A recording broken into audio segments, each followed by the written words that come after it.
going, guys? Shorty on the 636 here, doing a nice little vloggy in the morning.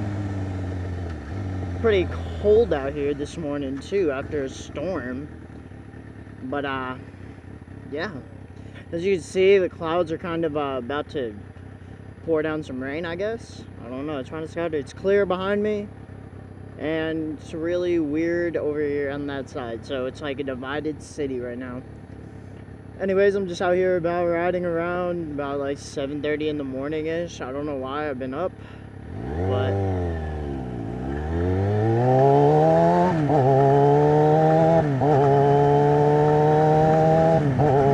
I decided to vlog and went ahead and go riding, because I've never done some early riding morning since the MSF course, so I was like, might as well do some early riding. Why not? I'm surprised there's no traffic on this side.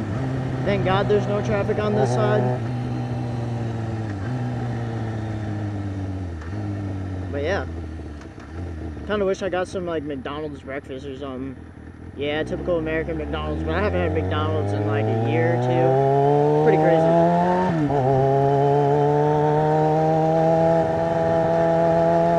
Wish this car could go a little bit faster. But yeah, I haven't been able to ride my bike all weekend long because of these storms that we've been having here. It's been pretty bad. We're gonna have like floodings and stuff around Texas. I don't know if anybody's heard about that. I don't know if this guy thinks he's gonna get anywhere fast, but yeah. These storms in Texas have been ridiculous. So that's the weather. It's been like clear, then cloudy like that over there that you can see in like a matter of minutes, non-stop. So if you ask me, it's been pretty crazy. Yeah, I gotta get some for my keys so I can slide it in easy. Some like anal leads or some shit, you know. But anyways, the topic I want to talk about today is why I started on a 600, even though I'm small. My idea of starting on a 600 was pretty slim, since like my size, aka 5'3", 5'4", something like that. But yeah, it was pretty slim at my choice. So I really was thinking like, I'm not gonna start on a 600, screw that, I'm too short. And then I saw one in real life and I was like, they're not that bad, I might go ahead and do it. Yeah, my whole reasoning basically upon why I started on a 600, like in a quick way of saying it, I'll explain it later, but in a quick way of saying it, is I found the 600 that I wanted at a cheap price, which was this bike right here, at a really cheap price, pretty much a bargain. I really talked the guy down into buying it cheaper than he wanted it for, and he was down to go with it, so I was like, hey, I got a bike now, sweet.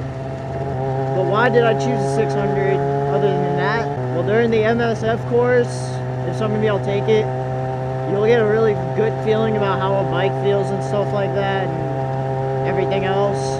And I felt really controlled in my MSF course. I only really did a few things wrong, which is that figure 8 box. I swear, that figure 8 box is so damn tricky. Other than that, I had really good control of the bike at the MSF course. Turning and everything, I was perfectly fine with it. I mean, really the only experience I ever had was bicycle. And really, other than that, was a friend's, back in New York, I had a friend, I had a little bit of dirt bike experience, not that much though. I didn't really had too much of a feeling of it. And I don't think it was a manual dirt bike either.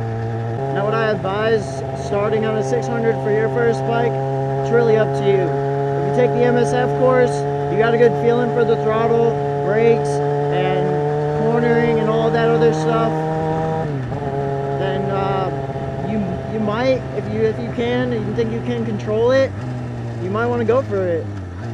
Especially if you have good, you got to make sure you have good throttle control though when you first start, because throttle control and the torque on this is not pretty bad. I mean, it's 636, it's got a little bit more torque than a regular 600. Not as much though, but basically what you want to have is a lot of throttle control, because in first gear, which is your starting gear, it's going to have a lot of torque. If you do start on the 600, you want to make sure you got that throttle control down, because if you don't got that throttle control down, you might end up doing a wheelie or something if you overturn the throttle all the time or something like that. Could end up bad. But all in all, in the end, you can't go wrong with getting the Ninja 300. Heard those are pretty damn good bikes. I met a guy at the gas station who's riding with the guy who had a ZX6R. He said his 300s keep up pretty good with the 600s. That's why they're a good bike. They're decent. And they last long. I mean, Kawasaki bikes, they're hardcore, man. Even if a 250, if you're a little bit smaller too, a 250 is pretty good. I had a guy in our class, he did the test on a 250, a Ninja 250. Passed it pretty good. So, Ninja 250 is a great starter bike as well. You're still not going to have that much power. And if you do get one, make sure you get one cheap. Don't get it brand new. There's no need to get it brand new unless if you really want to keep the 250 for a long, long time. Mainly, my whole look on a small bike is probably the main reason is to get you started and make sure you're not breaking your bank as much, also to see if you like riding or not. Also, a smaller bike gives you more control. It's obviously more lighter, and it doesn't have as much torque, so you'll get easy controlling, easier than a 600.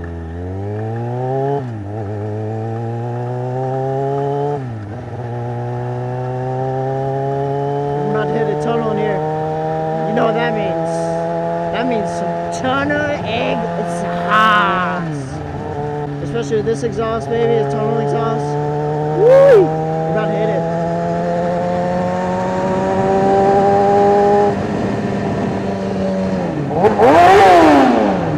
Oh boy.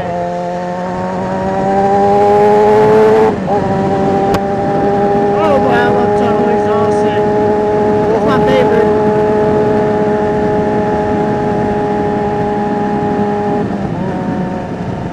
Oh god, the school zone, damn it. Damn it, I forgot I was riding early. Now I gotta go 25 miles an hour. Oh god. This is where first gear really comes in handy, I guess, when you really need to go slow. Good thing the school zone ain't too long, boy. Yeah. If you're looking at a bike and you think you can start on the 600, honestly, the 636 is perfect. It's got that power, and honestly, it will last you a long time. I mean, look at Baker X Derrick. Baker X Derrick has a 636, and most likely he's had that bike for a long time, I'm pretty sure. And most likely you're going to keep that bike for the rest of your life. Me, I think I'm going to keep this bike for the rest of my life too. I'll never get rid of it. Even if I end up getting a leader bike or something like that, I'll never get rid of this bike. She's my baby. I love her. Unless if I really needed the money.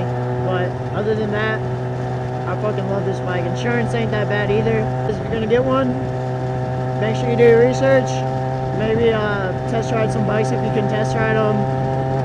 Make sure you take the MSF course. The MSF course will really help a lot, and it will also see if you like riding too. So yeah, just do what you gotta do to get your license and check out some bikes, guys. Hopefully to see you guys MotoVlog sometime. Anyways, guys, make sure you like, comment, and subscribe. Shorty on the 636 out.